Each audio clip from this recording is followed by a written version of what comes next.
Prostate cancer is the second most common type of cancer among American men. 1 in 9 American men will be diagnosed with it during their lifetimes.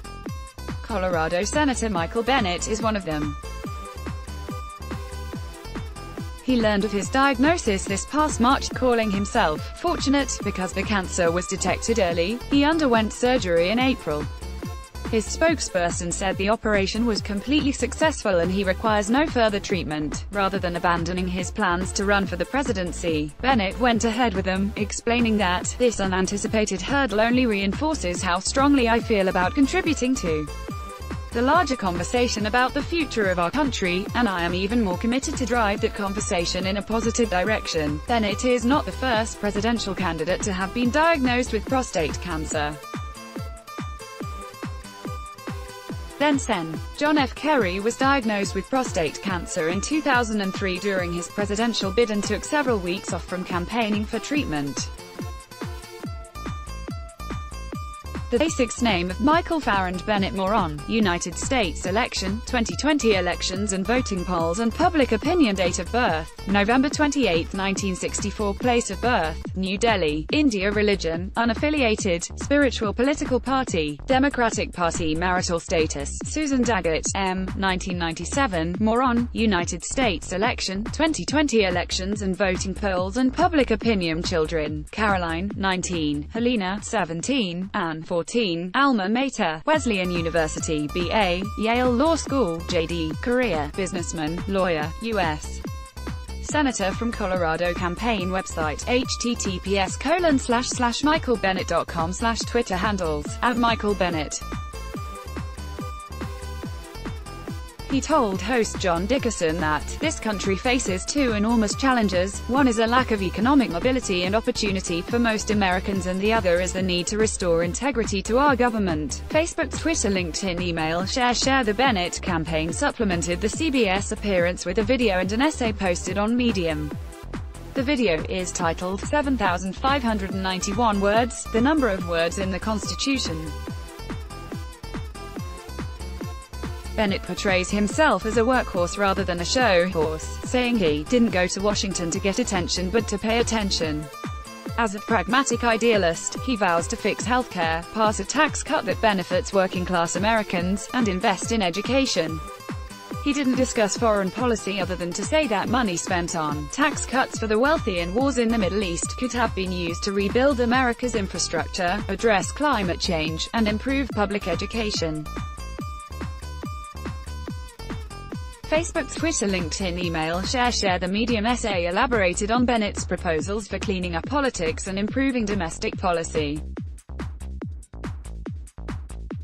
Foreign affairs received only passing mention when he criticized President Donald Trump for pursuing a foreign policy that dropped our proud tradition of encouraging democracy and trade in order to start trade wars with our allies and play patsy to dictators.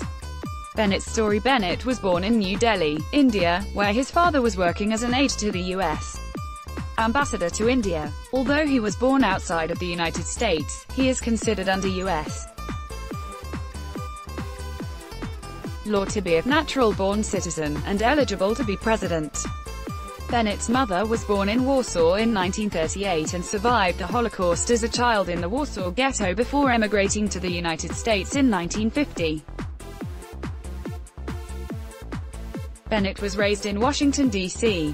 He struggled with dyslexia and repeated the second grade.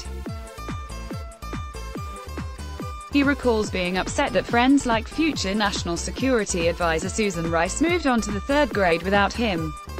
He attended St. Albans Day School in Washington, where recorded a lot of B's, and his friends called him Blow B. He went to Wesleyan University, the same college as his father and grandfather. His father was president of Wesleyan from 1997 to 2005. He flourished there. He was elected president of the student government and graduated in 1987 with an honors degree in history. Bennet spent his first year after college on a public affairs fellowship in New York City studying city government. He then served as a personal assistant to Ohio Governor Richard Celeste, who had worked with his father at the U.S. embassy in New Delhi. Bennet says he learned an unbelievable amount from Dick Celeste.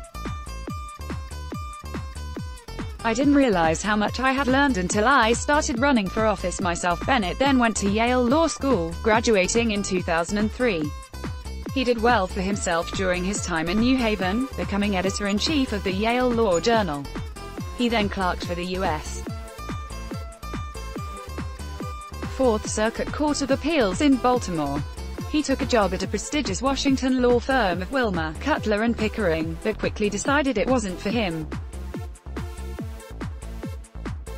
He left to serve as a special assistant to the Deputy Attorney General during the Clinton administration. After that came a stint as a special assistant to the U.S. Attorney in Connecticut. In 1997, Bennet moved to Denver with his wife, a fellow Yale law grad, who had accepted a job there. A Yale law degree is a pretty good credential, and apparently Sir is attending Wesleyan. A well-connected Wesleyan alumnus put Bennet in touch with Denver billionaire Phil Anschutz. Bennet quickly had a job as managing director of an investment firm, even though he admitted during his interview that he wasn't good with numbers. The Wesleyan connection proved helpful again in 2003 when Bennet became an advisor to fellow Wesleyan alum, John Hickenlooper, who was running to become Denver's mayor. Hickenlooper won the race and named Bennet his chief of staff. Bennet was obviously committed to helping Hickenlooper succeed. He left behind as much as $7 million in unvested compensation when he moved over to City Hall.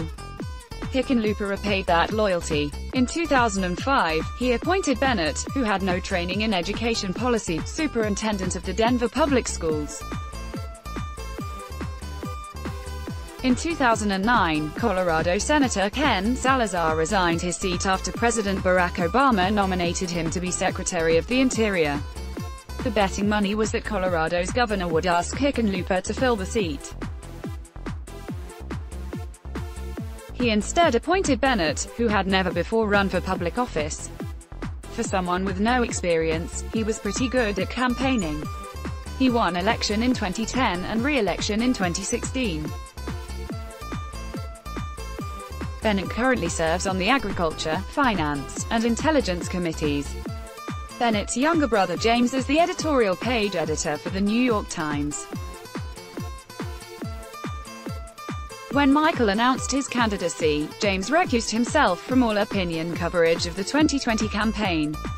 The senator says he feels terrible that his decision to run for president affected his brother's job and joked that, "I don't think that he's secretly hoping that I'll drop out, but you never know." Bennet gained national attention in January when he took to the floor of the Senate to denounce Texas Senator Ted Cruz for shedding crocodile tears over the government shutdown, noting that back in 2013 Cruz had helped engineer another government shutdown that had harmed Bennet's home state of Colorado. The clip of Bennett's remarks is the most watched Senate floor speech in CSPAN's history. Bennett's message. Bennett's campaign slogan is "Building Opportunity Together." At the core of his agenda is addressing stagnant wages, rising costs, and economic inequality. He attributes these challenges to globalization, automation, and unfair competition with China. Bennet also hopes to distinguish himself in a crowded Democratic field by touting his moderation and bipartisan record. He argues that it is possible to write policy proposals that have no basis in reality, and you might as well call them candy. He's convinced that's not where people are. "I don't believe that stuff. I think they want to see a serious approach to politics and a serious approach to policy." Bennett's foreign policy. Bennet looks to be a liberal internationalist at heart. Rather than emphasizing how the United States should do less of overseas, as many of his Democratic presidential rivals are doing, he wants to reclaim U.S. global leadership on security, fair economic competition, and freedom. He would do that by working to re-engage our allies and build coalitions of partners to protect against current threats, prepare for security challenges of the future, and advance American interests. The question that Bennet and all liberal internationalists have to grapple with, of course, is whether the appetite for U.S. global leadership exists, either at home or abroad, especially after 4 years of America First. Bennet believes that Russia, not China, is the greatest threat to U.S. national security, because of what they've done with our election. He favors imposing additional sanctions on Russia for its election interference. Last week, in a bid to put pressure on Senate Majority Leader Mitch McConnell to pass election security legislation, he released a book titled Dividing America: How Russia Hacked Social Media and Democracy. As the subtitle indicates, it examines how Russia used social media platforms like Facebook and Twitter to influence the 2016 presidential election. Bennet is asking his supporters to buy a copy to be sent to Senator McConnell. So far, nearly 3,000 people have agreed to do just that. Bennet hasn't said nearly as much about how he would deal with Russia on other foreign policy issues. He hasn't said much either about his approach to dealing with China. Like most of his Democrat rivals, he argues that Trump is right that China is a problem, especially when it comes to trade, but that his policies are backfiring. He thinks the smart strategy would be to mobilize the whole world. Because basically the entire world has the same interests that we do, vis-a-vis China, in terms of trade. Most of the other Democratic presidential candidates have staked out similar positions. Like them, Bennet hasn't provided details on what he wants Beijing to do or how he would get Beijing to do it. Likewise, Bennet argues that China is supporting a surveillance state with its Belt and Road Initiative. His solution is to forge strong alliances with people all over the world. He hasn't said, however, what the United States should offer others to convince them not to follow Beijing's lead. One solution that has been offered to blunt China's ability to write the rules of the global economy is the Trans-Pacific Partnership, TPP. Bennet's track record on TPP is mixed. Unlike, say, Senator Bernie Sanders or Senator Elizabeth Warren, he voted back in 2015 for the trade promotion authority that made the TPP negotiations possible. A year later, in the midst of his re-election campaign, he said he couldn't vote for the deal as is. He hasn't said whether he would have the United States join the revised TPP. Like his rivals for the Democratic nomination, Bennet opposes the so-called forever wars. Back in 2010 during his first race for Senate, he said that the United States should commit to leaving Afghanistan as early as July 2011. His view hasn't changed in the intervening 9 years. He says that he will have U.S. troops out of Afghanistan before his first term in office ends. If you're a kid in college or you're 18 or 19 years old, you've only known us being at war. We've spent $5.6 trillion in the Middle East. It's time for us to come home from Afghanistan. Bennet is like his fellow presidential candidates in another way. He hasn't made the case that Americans will like the consequences of leaving Afghanistan behind. Bennet opposed the Trump administration's April 2018 airstrikes on Syria, arguing that President Trump risks pulling the United States into a broader conflict with this military action. He further argued that the decision to use military force against the Syrian government must be made in pursuit of a comprehensive objective and with authorization from Congress. President Bennet could find himself disagreeing with Senator Bennet, much as President Obama disagreed with Professor Obama. Like the other Democratic senators running for president, Bennet has voted to end U.S. military support for the Saudi-led coalition in Yemen. He parted company with them, however, on the withdrawal of U.S. troops from Syria. Back in January, they all voted against a sense of the Senate resolution that Senator McConnell offered, arguing that the precipitous withdrawal of United States forces from either country could put at risk hard-won gains and United States national security. Although the resolution implicitly rebuked Trump for announcing a sudden U.S. troop withdrawal. Bennet was the lone Senate Democratic presidential candidate to vote yes. Bennet supported the Iran nuclear deal and thinks that Trump was reckless to withdraw the United States from the deal. He says his strategy would be to, first of all, reconstitute the Iran deal or a version of the Iran deal. He believes that, if we can make it stronger,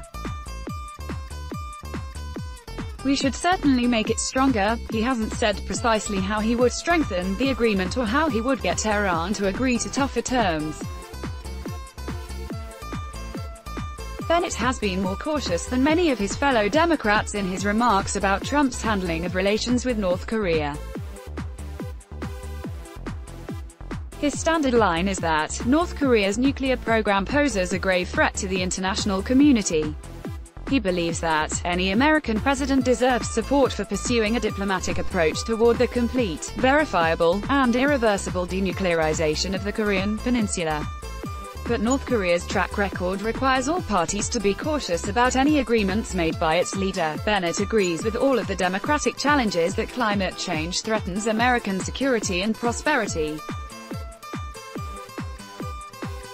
He proposes to reduce emissions in line with the most aggressive targets set by the world's scientists and achieve 100% clean, net zero emissions as soon as possible, and no later than 2050. To achieve this goal, he would create a climate bank that will administer $1 trillion in federal funding over 10 years for private sector innovation and infrastructure investment. Bennet says he will work with allies and partners to develop a plan to meet the needs of the millions of individuals already displaced by the effects of climate change, and to prepare for political conflicts that arise from climate change.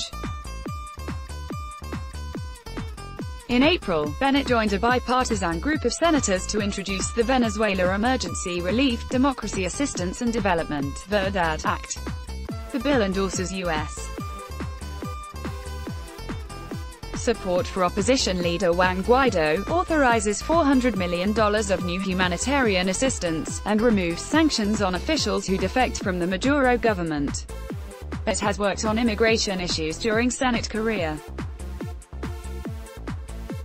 Back in 2013 he was part of the so-called Gang of Eight that drafted a comprehensive immigration reform bill. He thinks it continues to offer a way forward. More generally, Bennet does not think illegal immigration is a major problem in the United States. "I do think our broken immigration system is a major problem." He disagrees with his fellow presidential candidates who argue for decriminalizing illegal border crossings, and he favors increased border security funding. More on Bennet. Bennet has 2 books out this year. One is Dividing America. The other is The Land of Flickering Lights, Restoring America in an Age of Broken Politics.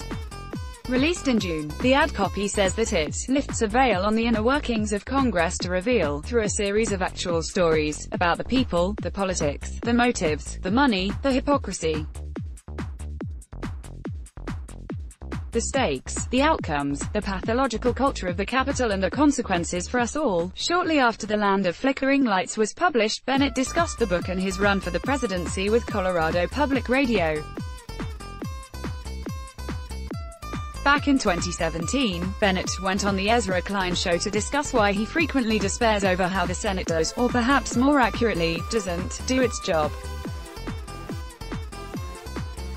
The Atlantic profiled Bennet back in March when he was considering a presidential run and called him the Democrat who wants to stop the rage. Bennet appeared on a CNN town hall back in May and said, among other things, that his first 3 phone calls would be to the America's European allies, the Prime Minister of Israel, and the heads of Mexico, Honduras, El Salvador, and Guatemala. Bennet, Saturday Down with the New Yorker's Politics and More podcast to discuss his presidential campaign.